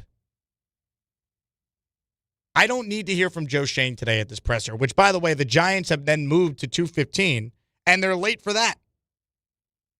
It just started. Schoen is speaking right now. So the Giants were supposed to start the presser for Schoen at 1:45. It didn't start till 2:20 after they announced it would start at 2:15. They were late for the late announcement. And we wonder where Abdul Carter gets these ideas from. We'll monitor whatever he says. But again, last year the Jet season was, they were 2-3 when they fired Salah. With Daboll, it was over. So the move to fire Daboll in season was Dart got hurt. You suffered this catastrophic blown lead loss again on the road to the Bears. And I think Shane's plea to ownership was, let's see what it looks like with a different coach because my players are good. Look, we have the lead. We just can't hold the lead. It's like the episode of Seinfeld. You could take the reservation. You just can't hold the reservation. So Shane's plea to Mara was, we can get the lead, but because our coaching stinks, we can't actually maintain the lead. I thought Ian O'Connor, great writer, now with The Athletic, had a great tweet that sums up the Giants last night. He tweeted, a kicker who doesn't kick the ball, a top 3 pick who doesn't show up for work on time, a gifted young quarterback who refuses to protect himself, a 2-11 team that can't execute for more than 2.5 quarters. I don't know what Joe Schoen is running with the Giants, but it's not a program. Does that not sum up the state of the New York Giants? 800-919-3776 at Jake Asman on X if you want to weigh in. More of your calls right now. Let's say hi to Eric in Brooklyn, who's next on the K Show. What's up, Eric? Hey, Jay. How you doing? What's going on, Eric? Hey, so I agree with your point about proven coach. Let's not go out and take any chance. And by the way, I'm not a Giants fan. I'm just a football fan. And I was just thinking about, as you were going through that, I'm like, you know what? There's a proven coach out there who wants to coach again, who knows the New York media market, and it doesn't take any BS. His name's Rex Ryan. Look, I love Rex, Eric. I'm a Jet fan. But, again, Rex has not coached in the league in a very long time. I don't know if that is necessarily the move that the Giants would make here, to give Rex another chance 10 years since he last coached. Yeah, but but if we're talking about McCarthy and we're talking about some of these other names, it just seems like I don't know. It could be an interim, but I mean, I think he could come in and right the ship. Well, but those guys have coached recently, right? If Mike Tomlin got fired, he'd have a job in 2 minutes, to quote Rex on Get Up yesterday, who ironically said that, right? I mean, like, sometimes it just goes stale with an organization. We saw Andy Reid get fired by the Eagles. He moved on. He goes to the Chiefs right away, and look what happens. Like, to me, Mike McCarthy would make more sense than Rex because, one, he's an offensive guy, and two, if you can win with Jerry Jones, breathing down your neck, you could handle everything that comes with coaching in New York. You have instant credibility there. To me, McCarthy would make more sense than Rex would at this stage. No, fair point. Yeah, and I don't know why McCarthy's getting discounted because, as you said, he's been recent, he's been good. His regular season has been phenomenal, and he can coach a QB. Bingo. He's developed a young quarterback before. Dak Prescott played at his best under McCarthy. I'm not trying to tell you that Mike McCarthy's a great coach, but have you seen who the Giants have hired? I mean, seriously. Mike McCarthy with the Cowboys in 5 years was 49-35. And again, when Dak was healthy, which was 3 of his 5 years, they were 12-5, 12-5, 12-5. I think the guy's a good coach. Compare his resume to Sean Payton, who's doing a great job this year with the Broncos. I used to joke in Houston when the Texans had a head coaching search on my radio show down there that Sean Payton is skinny Mike McCarthy. Compare the resumes. They each have won a Super Bowl with a Hall of Fame quarterback. They each have had varying degrees of regular season success. They each have not been back to that Super Bowl since they won their initial Super Bowl with said Hall of Fame quarterback. They have right around the same amount of wins and winning seasons. Compare Mike McCarthy's resume to Sean Payton, and you'll see that Mike McCarthy is just fat Sean Payton, or that Sean Payton is skinny Mike McCarthy. But that's what the Giants need. Mike Vrabel was a good coach who was available, and New England fired Gerard Mayo and hired the right coach. A guy with experience with their quarterback already in-house. The Giants can be the Patriots if they get the coaching hire right. It's why I'm not taking any chances on a first-time head coach, a coordinator who's never been a head coach before. It's a different job. You could be the best coordinator in the world. It is a different job. It does not always translate. The Giants need someone, I believe, that has done the job at a high level before. And to me, McCarthy would make the most sense. Is he perfect? No. No candidate's perfect. People like the unknown because you just don't know. But I can tell you what, it's way more risky than someone that is known. 800-919-3776. Joe Shane speaking right now. We'll cover what he says on the other side. Plus, wait till you hear what Sonny Gray said about the Yankees. We'll talk about that and much more. Jake Asman in for Michael K. It's 880 ESPN New York, the ESPN New York app, and the ESPN New York YouTube channel. Listen up.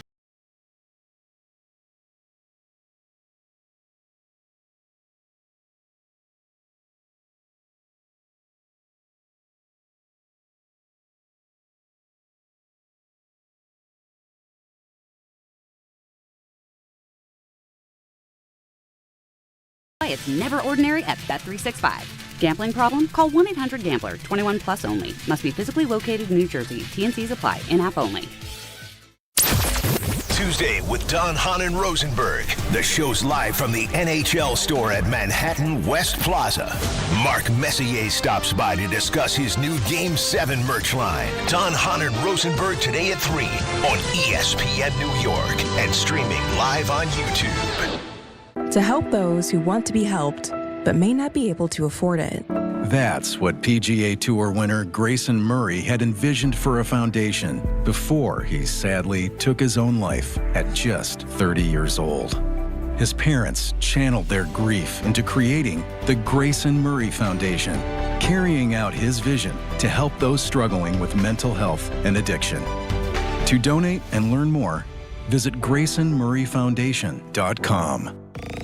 Dave Rothenberg here to tell you about my friends at Bathfitter. They converted my kid's bath to a shower and did an incredible job. They offer custom bath renovations, including their unique PermaFit solution for a watertight fit, and it's done in just one day. It's durable and easy to clean with no demo or mess and a lower cost than a standard replacement. Take advantage of the biggest sale of the entire year. Save up to $800 on a complete Bathfitter system. See their website or call for details and start designing your bath today at bathfitter.com.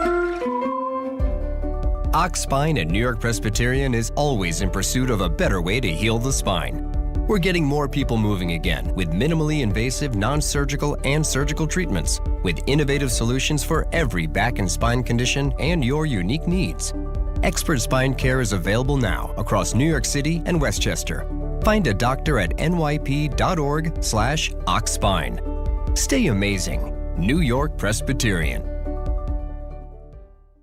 With Target, gifting has never been easier. This Saturday and Sunday, Target gift cards are 10% off with Target Circle. Treat everyone on your list to something you know they'll love. Gift cards for the trendsetters, the techies, the fashionistas, the foodies, and even yourself. The perfect time to save is now. This deal is a yearly fave, so hurry. Get more gifting for your buck and save 10% on Target gift cards with Target Circle for 2 days only. Only at Target. Restrictions apply. Out here, it's football season, where nothing beats backyard grilling, gathering around the fire pit, and cheering on your favorite team with friends. The yard is mowed, the lights are strung, and the grill is warming up. Whether you need to fill up your propane, get a new grill, or even a generator, out here, it's game day. And we're ready for it. Tractor Supply, for life out here.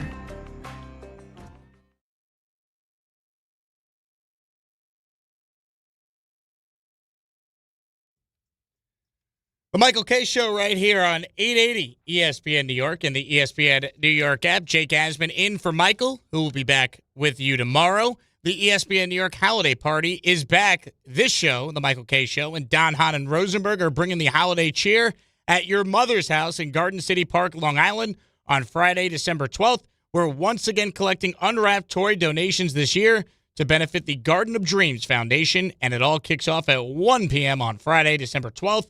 At your mother's house, brought to you by Amazon Pickup, Security Dodge, and Spiked Aid. 800-919-3776. More of your calls in a bit, but we do have some sound from Joe Shane, who's in the process of speaking to reporters right now. It is the Giants' bye week, and he's speaking to reporters following the Giants' embarrassing display in front of the entire nation on Monday Night Football last night. This was the opening statement from the Giants' general manager.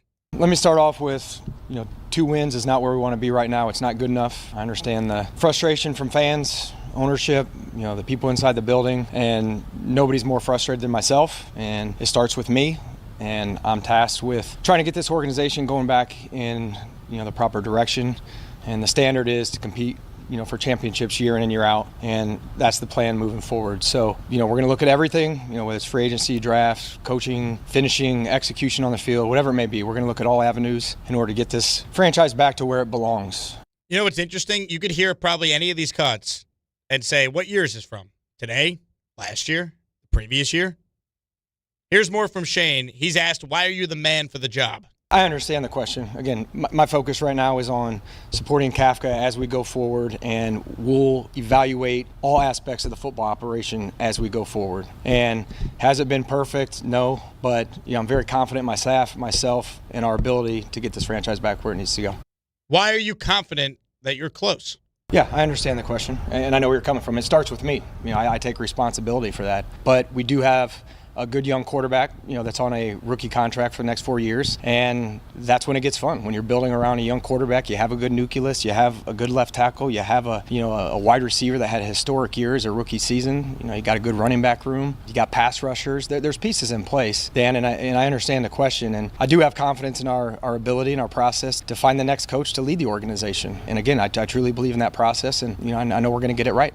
It's good to know that no matter what question the Giants reporters might ask Joe Shane, he will let you know that he understands your question. What are the owners saying, Joe? Again, you guys have seen the results. 2 wins, not good enough. I'll keep our conversations between us, but we all know 2 wins isn't good enough. Where we are right now isn't good enough, and it needs to change. Well, we don't know that because you're leading the head coaching search. So why did Dable get blamed for the failure? Why did he get fired and you're still here? Yeah, I understand the question there too, Pat. And again, I'm equally as, my hand's in it just like Brian's is. And ownership made a decision to move on. And again, I'm going to do what I can control, and that's support Kafka moving forward. And again, I wish Dave's nothing but the best. And we're going to do everything we can to get this franchise back to where it should be. First off, Joe, my name is Jake, not Pat. And second, for him to refer to Dable there as Dave's, like they're buddy-buddy, when he stuck a knife through Dable's back, essentially to get him fired for his own job preservation. Give me a break. Hey, Joe, will you see the coach search through next year? Yeah, again, our focus is going to be on supporting Kafka and his staff. Ownership will evaluate the entire football operation at the end of the season, as they should. And then we'll go from there. Here's Joe Schoen being asked more about this coaching search he's tasked to lead. As for the coaching search, we're going to do everything we can right now to support Kafka. That's our primary focus right now, is give Kafka everything he needs in order to succeed over these next 4 weeks, support him and his staff. At the appropriate time, we'll get into, potential coaches, research, and we'll do a thorough collaborative research and come up with the best coach to lead the New York Giants going into, 2026 season. Is the 33rd team going to be hired? Mike Tannenbaum back at it? One more from Shane. Here's Joe Schoen on moving on from Dave's and Shane Bowen. As for the coaching changes we made earlier in the year, this is the first time I've spoke with you guys since we moved on from Coach Dayball and Shane Bowen. Dabes and I have an extended history together, professionally and personally. Difficult decision, but one we decided to make. And he's a great football coach, and he's going to be successful in whatever he does, after the New York Giants. I'll say the same with Shane. Appreciate everything Shane did for us. Tireless worker, good coach, good man, and wish him nothing but the best moving forward as well. So there you go. I mean, Joe Schoen understands your questions, but he can't give you anything other than, we have Jaxson Dart on a rookie deal. We have a good left tackle. We have Malik Neighbors as to why you should trust him. Great. The left tackle he didn't draft, by the way. The quarterback, that was all because the coach desperately wanted him. And yes, you want to give him credit for Malik Neighbors? Awesome. All right. I could run a mock draft simulator and could have came up with, hey, let's take Malik Neighbors at 6 if he's there for the Giants. Come on. I'm sorry. Joe Schoen might be a good dude. I don't know him personally. I don't wish him ill will. But we got to call it how we see it. He should not be employed as the general manager of the Giants. He shouldn't. It does not make any sense. He is paid millions of dollars. He's a big boy. He can handle the truth that he has not done a good job. He has not. And this is not even bringing up the fact that I could be hammering him more for this, for everything that went down with the Saquon Barkley fiasco.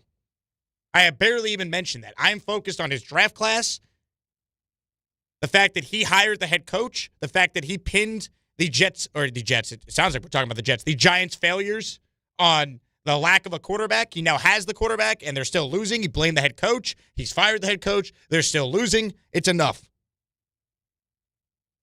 It's enough. Again, look at his draft picks. 22, 23, not good enough. Not good enough. Abdul Carter can't miss. Can't even show up to a meeting on time. And it makes sense because Joe Schoen couldn't even show up to this press conference on time. So let's start at 1:45. Then they push it back to 2:15 after they were already late. They didn't push it back to 2:15 until it was like 2:11. And then they started at 2:22 or 2:21. Just a joke. How John Mara could actually entertain the idea of this guy vetting candidates should boggle the mind of every Giant fan. Anyone ask Joe Schoen about their kicking situation? We have a cut on that one. Hey, what did you think of your kicker last night pulling the old Charlie Brown in a nationally televised game? I mean, goodness, man. Anyone ask Joe Schoen if he's going to fire the special teams coordinator next? We've already done the head coach. We've already done the DC. What about special teams? Anyone ask a question about Evan Neal? I mean, again, the biggest question that should be asked to Joe Schoen is, why do you deserve to remain the GM of the Giants while Brian Daboll is unemployed? And he gave you nothing there to answer that question. That should make any Giant fan feel good about the direction of this franchise. Nothing. 800-919-3776. John in Great Neck is up next on the program today. Hello, John. You're on the Michael Kay Show. How you doing? Great show. Where's Ernie Accorsi? Where's Jerry Reese? Where is George Young? Oh, my God. The reason that the Giants got out of the doldrums was because the league rescued them with the life preserver of George Young. and everything that they're doing is that there is no, between the Jets and the Giants, I can't see either team being above a 500 team for years. There's just no, they're rudderless ships. They only look for coaches that have never coached before. They're always trying to find lightning in a bottle. You know, it doesn't make any sense. John, I agree with you. And again, I don't think the Giant situation is as dire as it feels for every Giant fan. I don't. I think it becomes dire if you let this general manager actually get to pick the coach and continue to have the ultimate say on personnel and free agency in the draft. Because again, Joe Schoen's draft classes have stunk. The trades, the free agent signings, not good enough. And even some of the quote-unquote hits, Abdul Carter, can you show up to a meeting on time? Did you vet the character concerns of Carter? Because I had heard from people, he missed a lot of things at Penn State as well. They just looked past it because he was a great player in college. For those who missed the press conference, if you want a reenactment of what Joe Schoen said, I'll give you a little play-by-play. Why do you deserve to remain the GM, Joe, and Dable's fired? Yeah, I understand the question there. You've been credited with modernizing the Giants front office. If the results have not improved, how much real benefit do those changes bring, Joe? Yeah, I understand the question there. Hey, last year you said you were comfortable losing players like Saquon Barkley and Xavier McKinney because you believed you drafted strong replacements. Well, what's the deal now, Joe? Yeah, I understand the question there. Hey, what type of background and character research was done on Abdul Carter?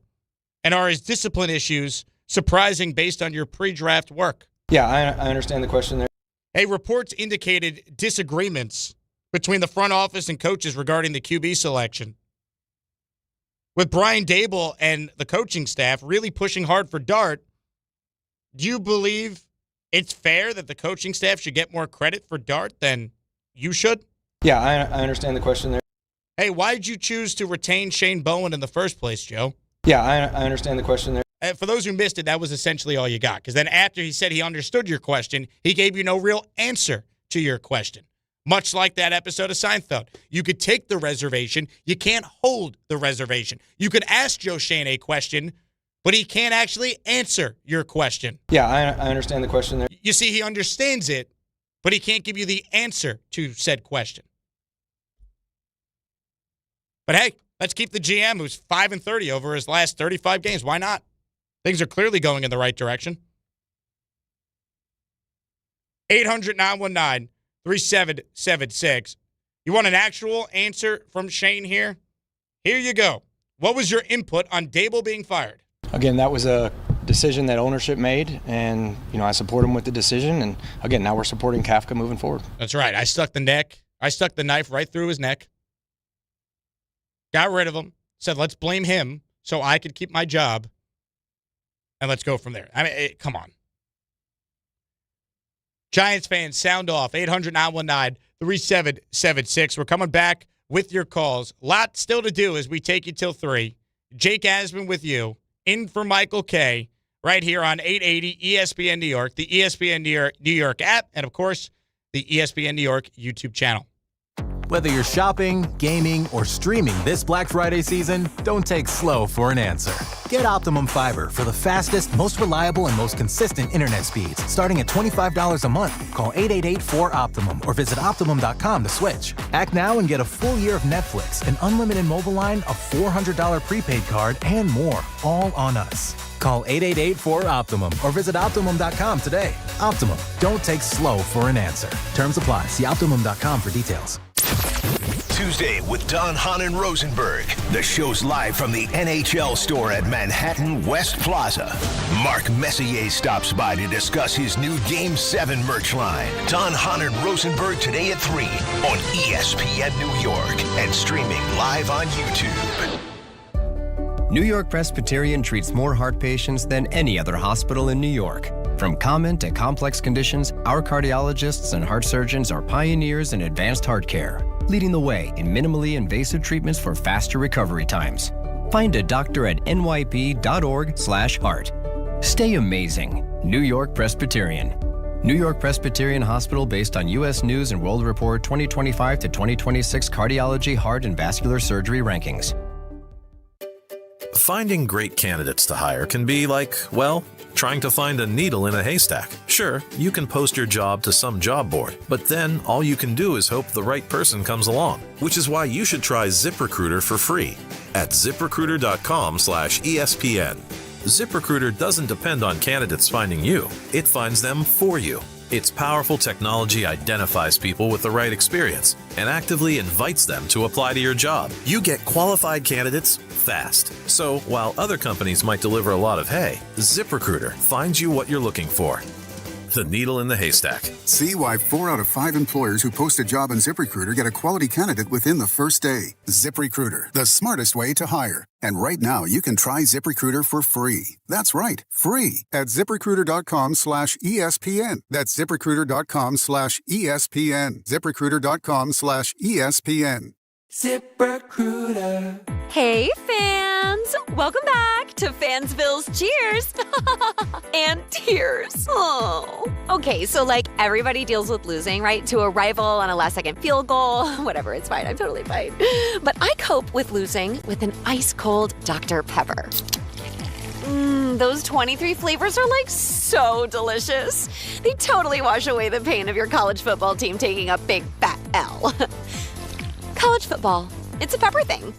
Rich Eisen here, and we're brought to you by Sonos. The holidays sound better with Sonos speakers. Whether it's a movie night that feels larger than life or the roar of the crowd as your team takes the field, Sonos helps create the moments you'll remember. Beautiful design, incredible sound, and effortless control mean you can focus on what matters most, enjoying the season. I love Sonos, and so will you. Discover how easy it is to bring every room to life with incredible sound. Explore Sonos speakers, soundbars, and more at Sonos.com. ESPN New York is throwing a holiday party you don't want to miss. Join us Friday, December 12th at your mother's house in Garden City Park. We'll be broadcasting the Michael K. Show live from 1 to 3, followed by Don, Hahn, and Rosenberg from 3 to 7, all while supporting a great cause. Bring a toy to benefit the Garden of Dreams Foundation and help make the season brighter for local kids in need. It's the ESPN New York Holiday Party, Friday, December 12th, brought to you by Spiked Aid, Security Dodge, Amazon Pickup, and ESPN New York.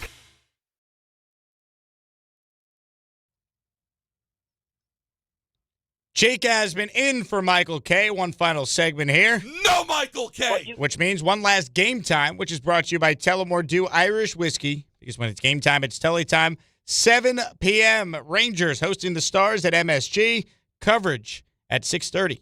It starts right here on 1050 ESPN. Also at 7, the Islanders host the Tampa Bay Lightning at UBS Arena. 8 p.m. Knicks in Boston, nationally televised game on NBC. And you can listen to the action here on 880. Our coverage starts at 7:30. I think I speak for all Knicks fans out there by saying F Boston and let's go Knicks. Tullamore Dew, the original triple distilled, triple blended, and triple cask matured Irish whiskey. Be sure to grab a Tullamore Dew or try the new Tullamore Dew Honey during today's action. Glasses up to enjoying Tullamore Dew responsibly. Joe Shane spoke earlier, and if you missed it, here was the answer to basically every question he was asked. Yeah, I understand the question there. And then he gave you nothing else. Gobbledygook, as we hear on the station. I mean, you got nothing. It was like a political press conference. I see people in the YouTube chat referring to Joe Shane as Sleepy Joe. I mean, he gave you nothing, honestly. He looked miserable being up there. And again, when he's asked why were you not fired, but Dable was, he gave you this. Again, that was a decision that ownership made, and I support him with the decision. And again, now we're supporting Kafka moving forward. Man, you guys are really showing your support for Kafka by going out there and allowing 30 points and a half for the first time since 2009. Bad, real bad. Let me get to the Sonny Gray comments that I've been mentioning throughout the show. So Sonny Gray was introduced in Boston today. He had his Zoom press conference with the local media there. And the newest Red Sox pitcher is excited to hate the Yankees now who he says he's always hated. It feels good to me to go to a place now where, you know what, it's easy to hate the Yankees, right? It's easy to go out and have that rivalry and go in it with full force, full steam ahead. Let me say this. The feeling is mutual. So this guy gets traded. He approved the trade there. And this was more from Sonny Gray, saying he never even wanted to be a Yankee when the Yankees acquired him at the trade deadline in 2017. New York just wasn't a good situation for me. It wasn't a great setup for me and my family. I never wanted to go there in the first place. When that was kind of happening, and we were in Oakland and, you know, I was getting traded, that was a long time ago. I never wanted to go there. So then I was there and it just kind of like, it just didn't really work for kind of who I am. I mean, the revisionist history there is hilarious because when Sonny Gray became a Yankee, he said he always wanted to be a Yankee. In fact, he released a Players Tribune story saying that one of the baseball teams that really meant something to me growing up was the 2009 Yankees, the World Series winner with CC and AJ at the top of their rotation. That was the year after I graduated high school and had gotten drafted, but then decided to go to college, and it was right around the age where I was really trying to figure out if baseball was something that I could turn into a career. And I just remember loving to watch that Yankees team as they made their run that year and being so impressed by them, and I guess kind of pumped up about baseball by them, just getting very caught up in it. Sonny Gray doesn't like the Yankees because he sucked while pitching for the Yankees. That's what happened. Small market Sonny is what I refer to as Sonny Gray.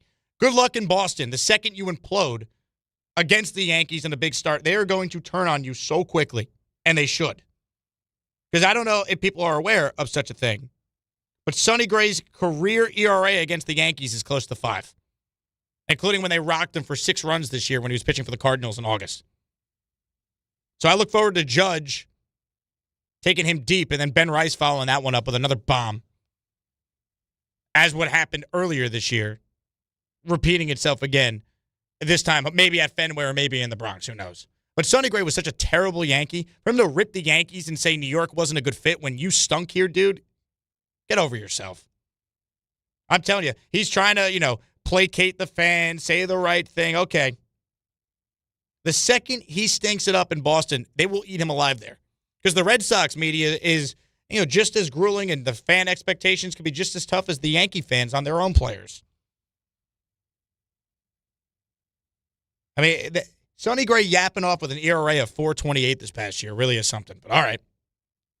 Looking forward to that first Cam Schlittler versus Sonny Gray Yankees-Red Sox pitching battle this year. Can't wait.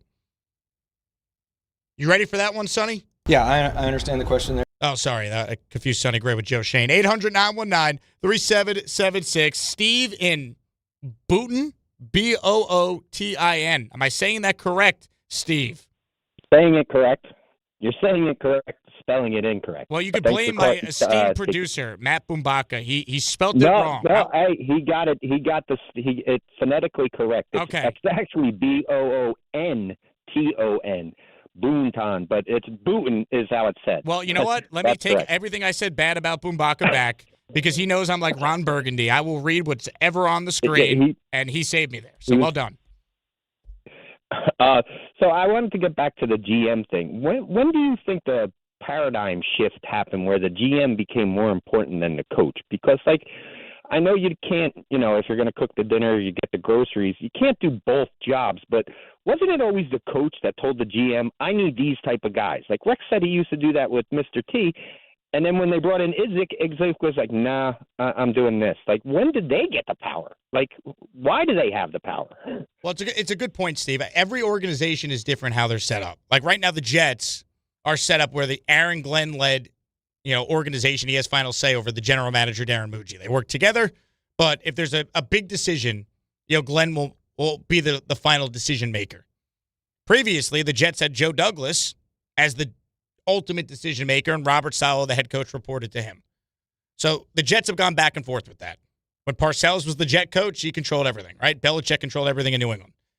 Andy Reid's got final say over Brett Veach in Kansas City. Kyle Shanahan's got say over John Lynch in San Fran. The Giants have set it up where Shane has more power than Dable. Shane hired Dable, but we've also seen instances where obviously the Giants have had coaches that have had more say over the GM. Like, we see this across sports. Some organizations are head coach driven, some are front office driven. I don't think the Giants should be driven by Joe Schoen. Right? They hire a new GM, and that new GM wants to pick the coach. Fine. But I think the biggest thing the Giants need to do is make sure that Joe Schoen is not involved in any entity with the organization going forward. He hasn't earned the opportunity. He's not done a good job. Again, Joe Schoen can't even tell you why he's the man for the job and give you a real answer that you should believe.